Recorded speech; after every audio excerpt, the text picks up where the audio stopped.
네, 삭개오라는 사람이 있습니다. 부럽네요. 이 사람은 부자입니다. 이 사람은 직책도 높았습니다. 세리장입니다. 2절을 같이 읽어볼까요? 삭개오라 이름은 부자였으니 세리장이요 또한 부자라. 그런데 이 사람은 행복하지가 않습니다. 여러분, 부자로 살면서 안 행복할 수 있을까요? 아이고, 난 부자였던 적이 없어서 모르겠다. 진짜 딱 한 번만 부자 돼서 살아보고 싶다. 한 3년만 부자로 살아보고 싶다. 아니, 그냥 단 하루라도 돈 걱정 없이 한번 살아보고 싶다. 이런 마음으로 우리가 살고 있지 않을까요? 근데 이 사람은 부자인데 행복하지 않습니다. 왜 그럴까요? 여러분은 언제 행복하세요? 사람마다 좋아하는 게 다르지만 대체적으로 사람은 사랑받을 때 행복합니다.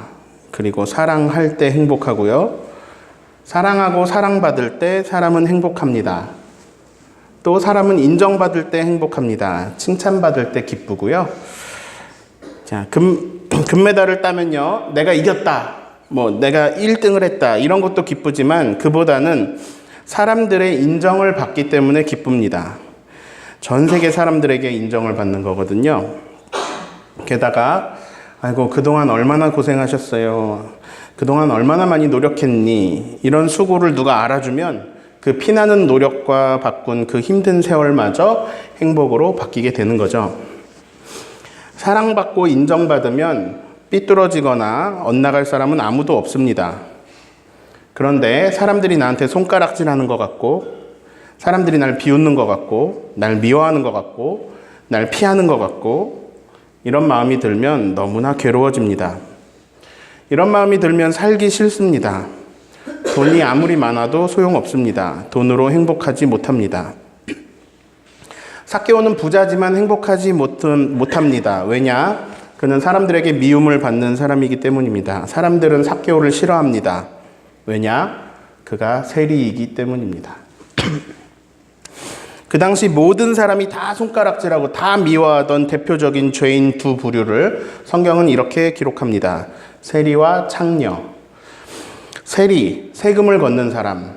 나라에 살면 당연히 세금을 내야죠. 국민이라면 세금을 내야 되는데 세금 건 사람이 뭘 그렇게 잘못했다고 다 미워하고 다 죄인이라고 할까요? 당시 이스라엘은 로마가 다스렸습니다. 식민지였던 거죠. 즉 세금을 우리나라에 바치는 게 아니라 로마에 바쳤습니다. 내 나라도 아닌 나라에 조공을 바치고 세금을 바치는 거죠. 근데 당시 로마 정책이 이러했습니다. 만약에 저 사람한테 받아야 되는 세금이 500원입니다. 그러면 로마는 세리들한테 이렇게 합니다. 그래, 우리나라에는 정해진 500원만 내도록 해. 그러나 얼마를 걷던 니네 마음대로 해. 니네 세리들 마음대로 해. 그러면 세리들은 700원을 걷어서 500원은 로마에다 대고 200원은 자기가 가집니다. 그러면 국민들은 안 그래도 큰 세금 때문에 죽을 지경인데 세리가 더 얹어서 가져가니까 세리를 미워할 수밖에 없습니다. 게다가 이렇게 돈을 착취할 수 있는 세리의 일, 이런 일을 계속 하려면 위에 권세자들한테 뇌물을 계속 바쳐야 되죠. 그래야 그 자리를 유지시켜주죠. 아니요, 전 정직하게 할 거예요. 그럼 넌 그만해. 이렇게 하면 끝나는 거거든요. 그러니까 뇌물도 바치면서 자기 배도 채워야 되니까 더 많이 뺏어야겠죠. 이렇게 생각해 보시면 돼요. 우리나라가 일본의 지배를 당했어요. 그런데 일본 사람이 그런 것도 아니고 우리 민족 사람이 완장 딱 차고 자기 민족 사람들한테 세금을 많이 착취해서 일본에게 갖다 바쳐요. 그리고 자기 배를 불려요. 그런 나쁜 사람이 어디 있습니까? 매국노잖아요. 나라 팔고 자기 나라 사람들 팔아서 자기 배 채우고 있잖아요. 좋은 눈으로 보입니까? 삭개오는 그 세리들 가운데 세리장입니다. 부자래요. 왜 부자일까요? 세리들이 알아서 뇌물을 갖다 바쳤겠죠. 삭개오도 많은 세금으로 거두어 드렸겠죠. 그 돈은 다 어디서 왔을까요?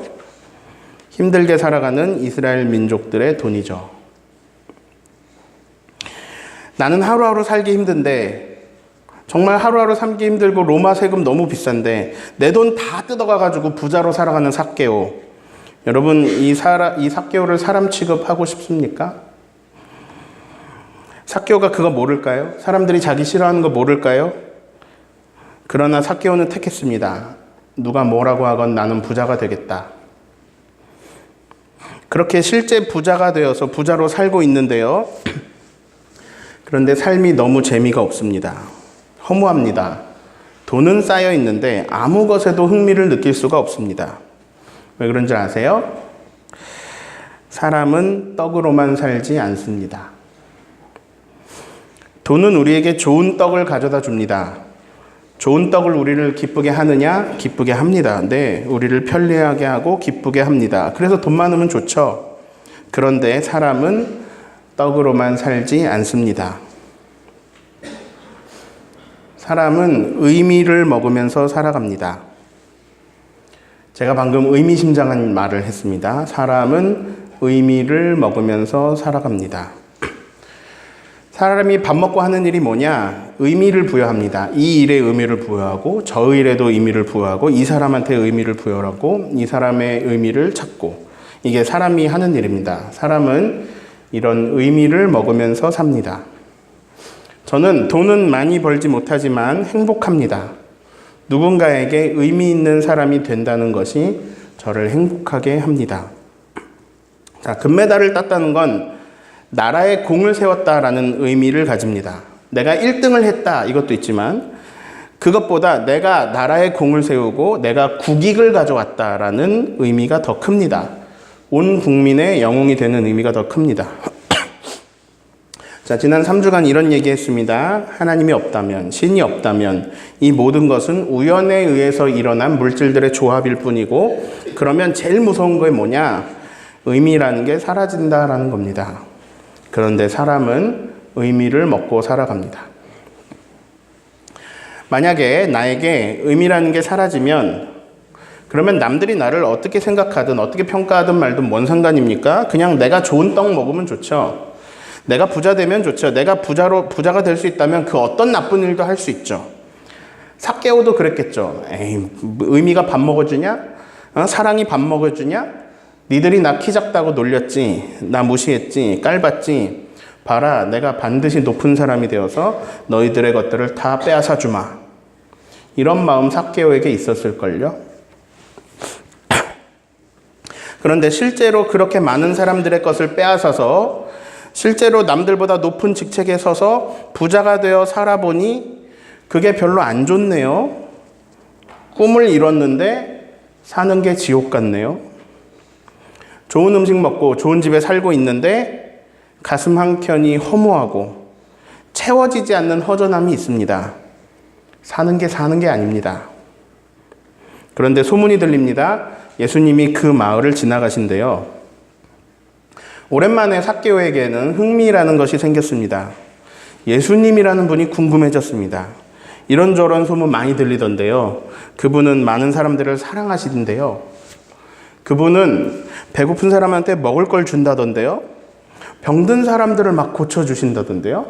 심지어 죽은 사람을 살리셨다는 이야기를 들은 것 같기도 하고, 그분이 율법을 풀어주시면 얼마나 재밌는지 너무 감동적이어서 율법학자나 서기관들은 생각도 안 난대요. 그분은 막 하나님 나라에 대해서 설명해 주시고 말해 주신다고 해요. 행복하지 않고 재미없고 모든 흥미가 사라진 삭개오의 삶에 궁금한 게 하나 생겼습니다.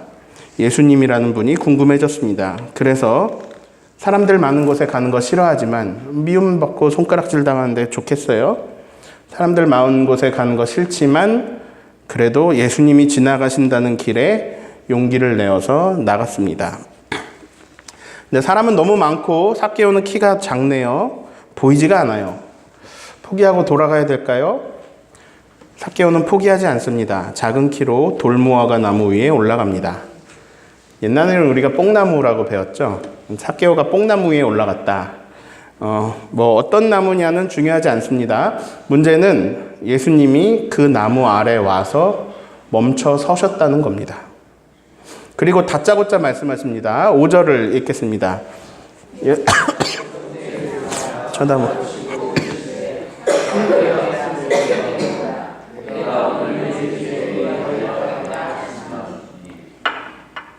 삭개오는 자기 이름을 안 알려줬습니다. 그냥 그분이 오시더니 처음 보는 나에게 말씀하십니다. 삭개오야, 빨리 내려오렴. 뭐죠, 이분은? 이름 안 알려줬는데. 게다가 사람들 앞에서 이상한 말씀을 하십니다. 내가 오늘 너네 집에서 묵어야겠구나. 아니, 뭐죠, 이분은 대체? 자, 사람들은 이분을 보려고 몰려들었습니다. 나도 이분을 보려고 왔고 궁금해서 나무에까지 올라갔습니다.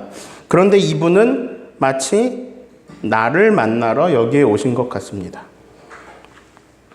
내가 여기 나올 줄 알고 계셨고 내가 나무에 올라갈 것도 아신 것 같습니다. 나 있는 곳으로 직접 오셔서 내 이름을 부르십니다. 그리고 신기한 말씀을 하십니다. 오늘 너네 집에 갈게. 이게 꿈일까요? 나를요? 사람들이 다 싫어하는 나를? 사람들이 다 손가락질하는 나를?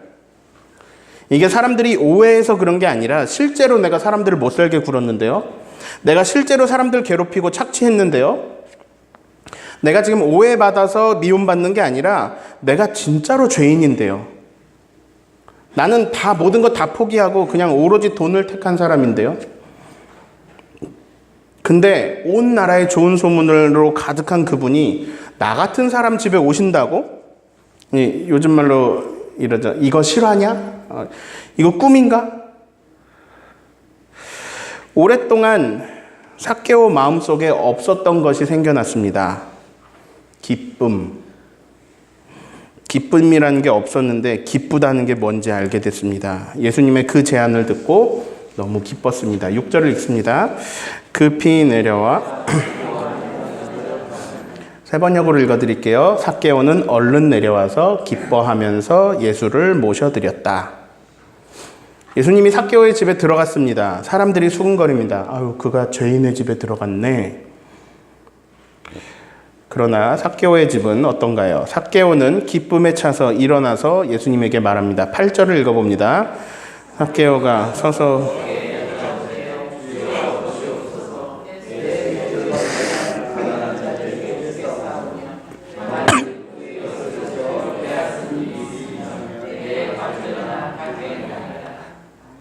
예수님, 제 재산의 반은 가난한 사람들과 나누겠습니다. 제가 속여 빼앗은 것은 4배로 갚겠습니다. 뭐 남는 게 있을까 모르겠습니다. 예수님을 영접한 삭개오는 부자로 사는 것을 포기합니다. 여태까지는 빼앗는 삶이었습니다. 그런데 이제는 나누는 삶으로 바뀌었습니다. 예수님이 선언하십니다. 오늘 이 집에 구원이 이르렀으니 이 사람도 아브라함의 자손이다.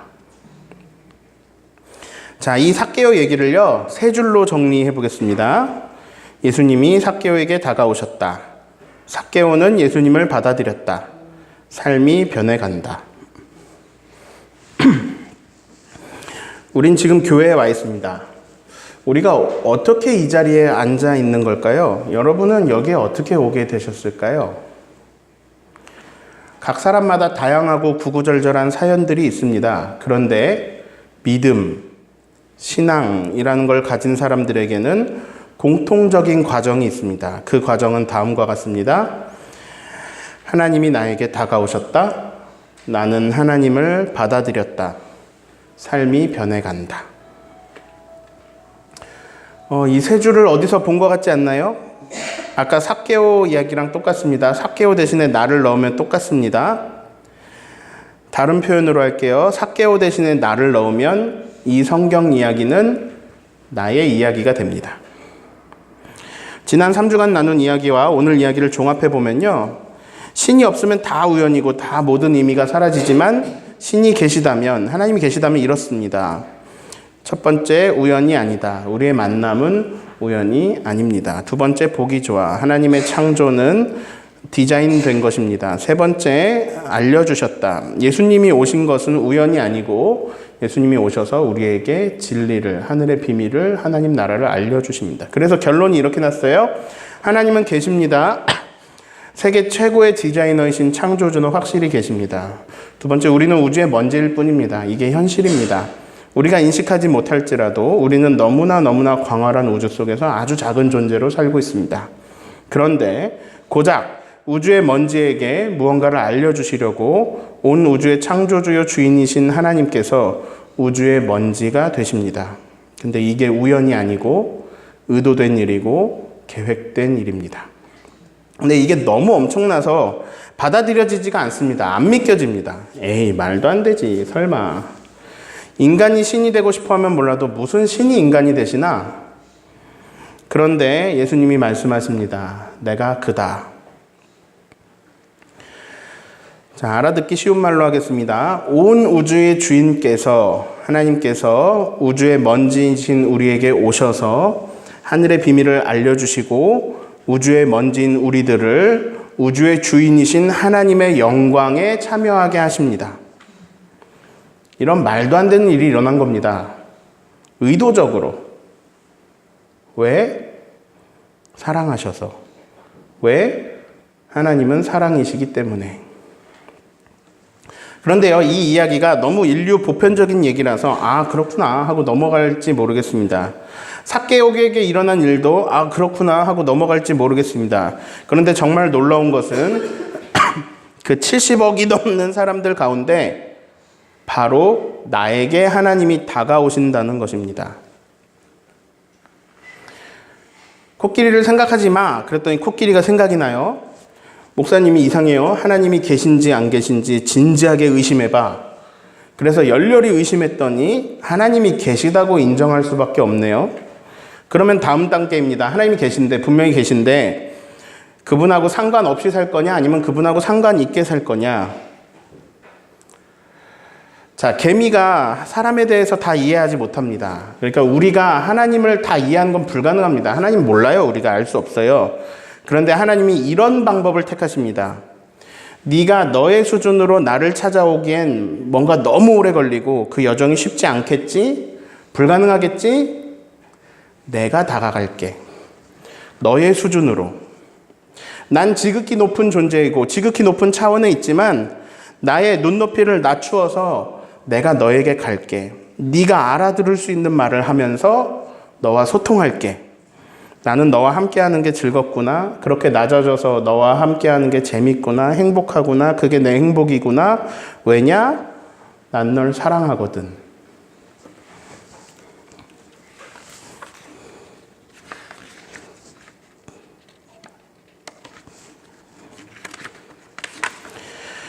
즉, 소통하시는 하나님, 관계 맺으시는 하나님, 그런 모습을 우리가 계속 발견하고 관찰할 수 있습니다.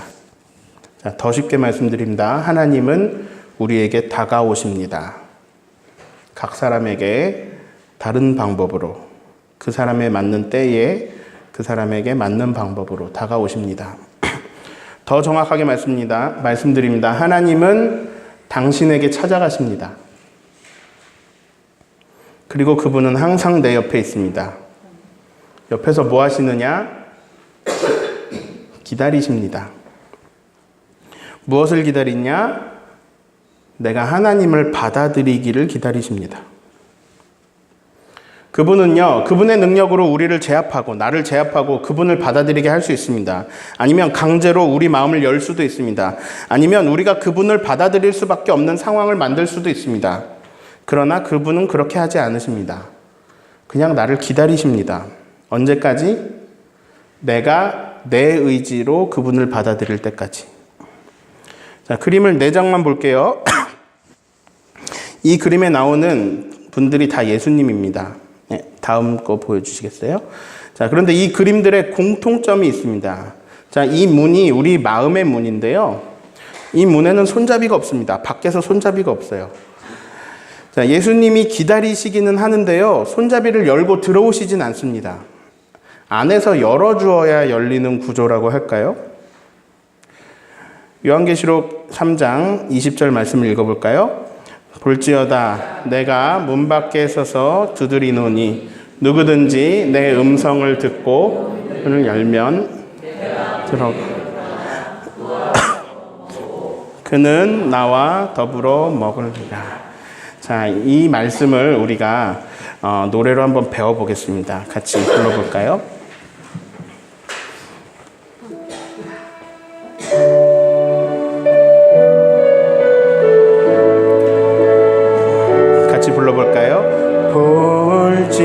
볼지어다 내가 문 밖에 서서 두드리노니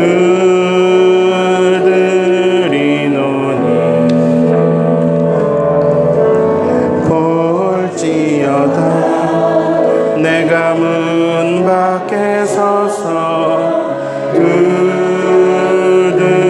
두드리노니 누구든지 내 음성 듣고 문을 열면 누구든지 음성 듣고 문을 열면 내가 들어가 그로 더불어 먹고 그는 나로 더불어 살리 내가 들어가 그로 더불어 먹고 그는 나로 더불어 살리 다시 해볼까요? 볼지어다 내가 두드린다 내가 문 밖에 서서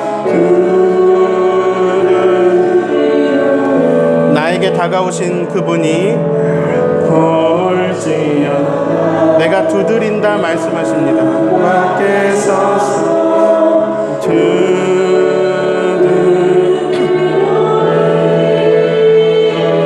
그 음성을 듣고 누구든지 그 음성 듣고 문을 열면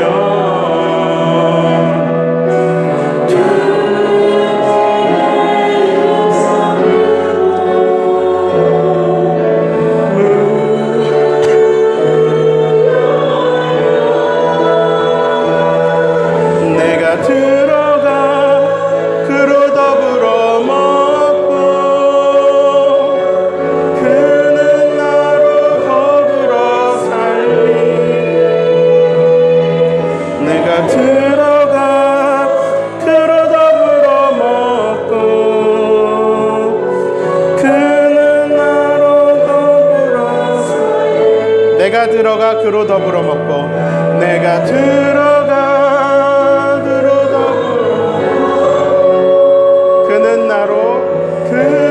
나로 더불어 살리 내가 들어가 그로 더불어 먹고 그는 나로 더불어 살리 하나님은 나에게 다가오십니다. 그리고 기다리십니다. 내가 하나님을 받아들이기를 기다리십니다. 내가 하나님을 받아들이기로 하면 어떤 일이 일어나느냐? 내가 그에게로 들어가 그와 더불어 먹고 그는 나와 더불어 먹는다. 같이 밥 먹는다는 거예요. 하나님하고 같이 밥 먹는 거. 이게 뭐냐? 같이 산다는 말입니다. 우리가 식구를 한자로 먹을식 입구자 씁니다. 같이 먹는 사람을 식구라고 합니다. 하나님을 받아들이면 하나님하고 식구가 됩니다. 같이 삽니다. 그러면 어떤 일이 일어나느냐? 삶이 변해갑니다. 행복하게 삽니다. 풍성하게 삽니다. 왜냐? 엄청나게 사랑받으면서 살거든요. 왜냐? 하나님은 사랑이시거든요. 근데 이걸 몰랐는데, 근데 이걸 알고 살아가게 됩니다. 하나님을 받아들이면요. 하나님의 사랑을 알고 살아가게 됩니다. 그러면 내 삶이 달라집니다. 하나님 없이 살면 우리는 삭개오하고 비슷합니다. 어떤 것이 목적이 되느냐? 부자 되는 게 목적입니다. 남들이야 어찌 되든 자기 중심적으로 삽니다. 그런데 하나님과 식구가 되면 삶이 달라집니다. 그래서 부자여도 괜찮습니다. 가난해도 괜찮습니다. 그 사랑이 너무 커서 그냥 나는 아무래도 괜찮습니다. 그냥 나는 이분과 사는 것으로 나는 벅차고 신이 납니다. 기쁩니다. 기쁨이라는 것, 세상이 빼앗을 수 없는 기쁨이 나에게 찾아옵니다. 그래서 이미 꽉 찼습니다. 더 채우지 않아도 될 만큼 만족하고 이미 꽉 찼습니다. 그런데 더 부어주십니다. 그러면 이제는 그 사랑이 넘쳐서 흘러갑니다. 내 안에 하나님의 사랑이 채워지고 이게 넘쳐서 흘러갑니다. 그래서 내가 다른 사람을 사랑하게 됩니다. 조금 어려운 표현으로 해볼까요? 따라하겠습니다. 성령을 받으면 다른 사람이 사랑스러워서 견딜 수가 없다.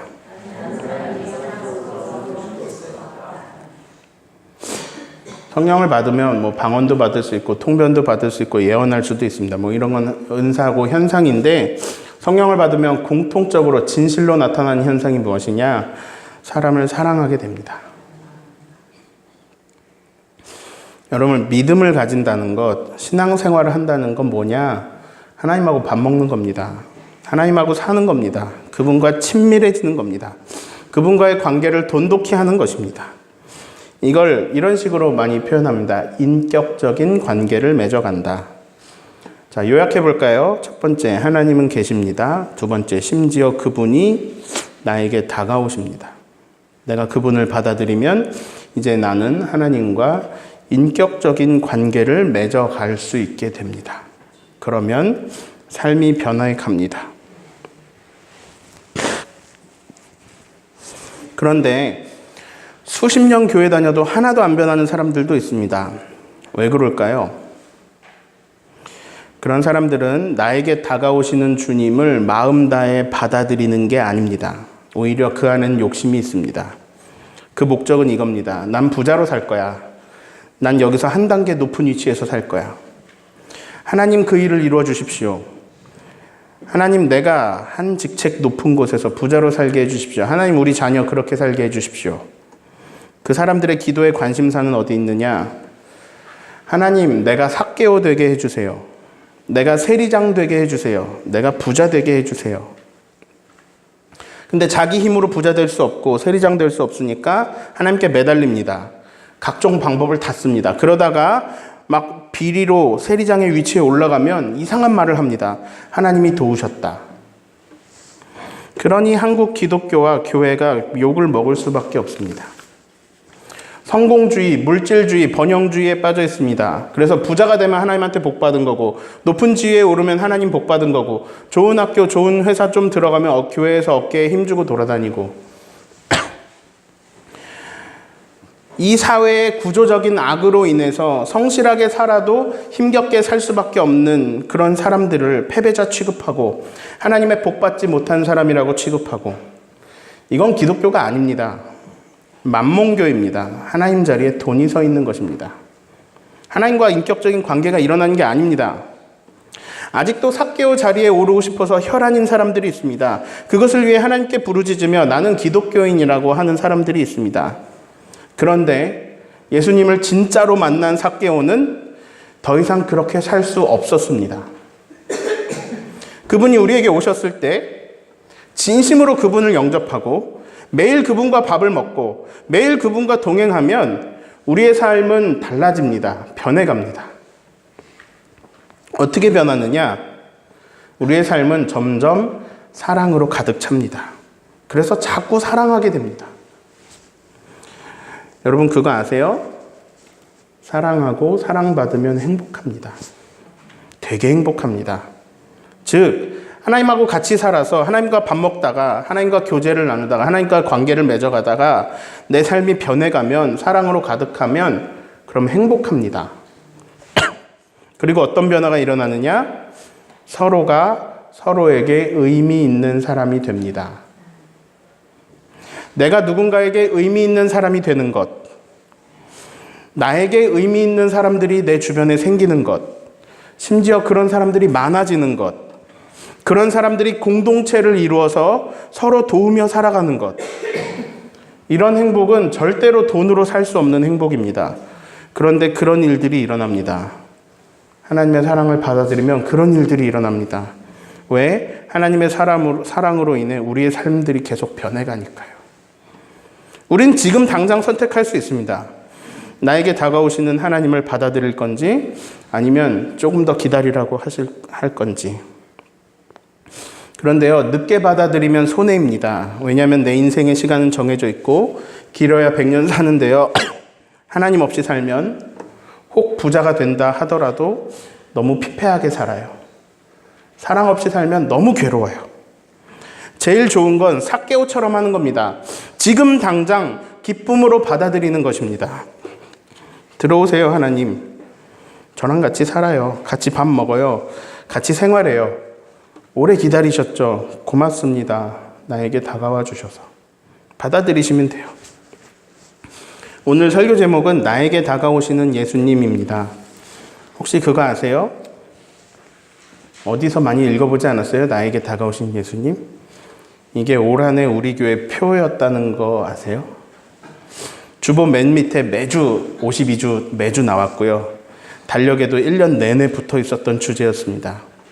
그런데 제가 이 내용을 기회만 보다가 한 번도 설교를 못했어요. 기도 시리즈 설교하느라고 계속 밀렸는데 작년 이맘때 이제 13개월쯤 전에 저의 마음에 감동을 주신 말씀이 이렇게 마지막 주에 선포될 줄은 몰랐습니다. 저도 몰랐습니다. 올해 못하고 지나간 줄 알았어요. 저는 매주 물어보거든요. 하나님, 이번 주에 저에게 주시는 이 귀한 기회에 어떤 말씀을 증언할까요? 하나님이 하고 싶은 말씀을 저를 통해서 전달하시면 좋겠습니다. 말씀해 주십시오. 이게 제가 설교 준비할 때 늘 하는 기도거든요. 그런데 어제 새벽 기도할 때 계속 이 말씀이 묵상이 됩니다. 지난 3주간의 설교와 맞물리면서요. 그렇다면 13개월을 전에 주신 감동이 또 어제의 감동으로 오고 그래서 이 말씀이 오늘 선포되는 이유가 있을지도 모르겠습니다. 제 예상엔 우리 가운데 아니면 오늘 유튜브를 듣는 사람들 가운데 오늘 말씀을 듣고 삭개오처럼 하나님을 받아들이기로 결심하는 사람이 나올 것 같습니다. 교회 20년 다닌 사람도, 교회 30년 다닌 사람도 오늘 처음으로 진지하게 마음 문을 열어 하나님을 받아들일 수도 있습니다. 오늘 처음 나온 사람도 하나님, 저 목사님이 말한 것처럼 만약에 하나님이 계시고 하나님이 나에게 다가와 문 두드리고 계신다면 그러면 제가 받아들이고 같이 밥 먹고 살아보겠습니다. 라고 할 수 있습니다. 하나님은 여러분에게 강요를 안 합니다. 그분은 기다리십니다. 여러분의 의지로 하나님을 받아들이시기를 기다리십니다. 그래서 저도 강요는 못하고 권면합니다. 인생이 계속 흘러갑니다. 하루라도 빨리 하나님과 소통하며 하나님과 관계를 맺으며 사는 것이 훨씬 더 좋습니다. 너무 유익합니다. 선택은 여러분에게 있습니다. 하나님 나라가 기다리고 있습니다. 삭개오 왕국을 살 것인지 아니면 하나님 나라를 살 것인지 삭개오가 선택했습니다. 선택은 여러분에게 있습니다. 내가 내 왕국을 세우며 살 것인지 내가 하나님 나라를 살 것인지 나에게 다가오시는 예수님의 초청에 여러분 어떻게 응답하시겠습니까?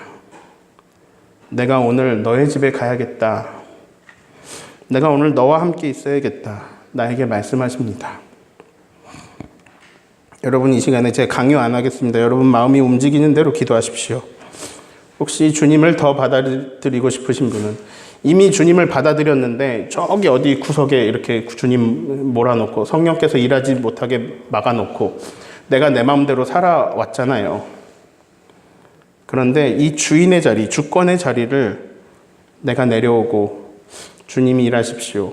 이렇게 하시고 싶은 분들은 아니면 처음으로 주님 내 마음에 들어와 주시고 내 안에서 일해 주십시오 하시고 싶으신 분들은 오늘 스크린에 나와 있는 내용으로 기도하시면 되겠습니다. 이 시간에 같이 기도하겠습니다. 자기 마음대로 기도하십시오. 하나님은 강요 안 하시고 그러나 권면합니다. 하나님과 동행하는 것이 유익합니다. 하나님과 함께하는 것이 유익합니다. 그것이 우리의 삶에 행복을 주고 진짜 의미를 가져다 줍니다. 나를 의미 있는 사람으로 살게 하고 내 주위에 의미 있는 사람들이 생기게 합니다. 사랑이 넘치고 사랑이 채워지고 결국 넘쳐서 흘러가게 합니다. 삶이 변하고 삶이 변하며 하나님 그렇게 공동체가 세워지고 믿음의 공동체 안에서 아름답게 살게 하십니다. 하나님 이 놀라운 은혜가 우리 안에 있는데 하나님 주님을 받아들이게 하시고 내가 하나님 10%만 인정했습니까? 하나님은 온전히 인정하게 해주십시오. 내가 하나님을 100% 주인으로 받아들였습니까? 하나님이 내 삶의 주인이십니까? 하나님이 나를 이끌어 가십니까? 하나님이 인도자십니까? 내 마음대로 했습니까? 하나님 오늘 이 시간에 회개하고 돌이키기를 원합니다. 주여 받아주십시오.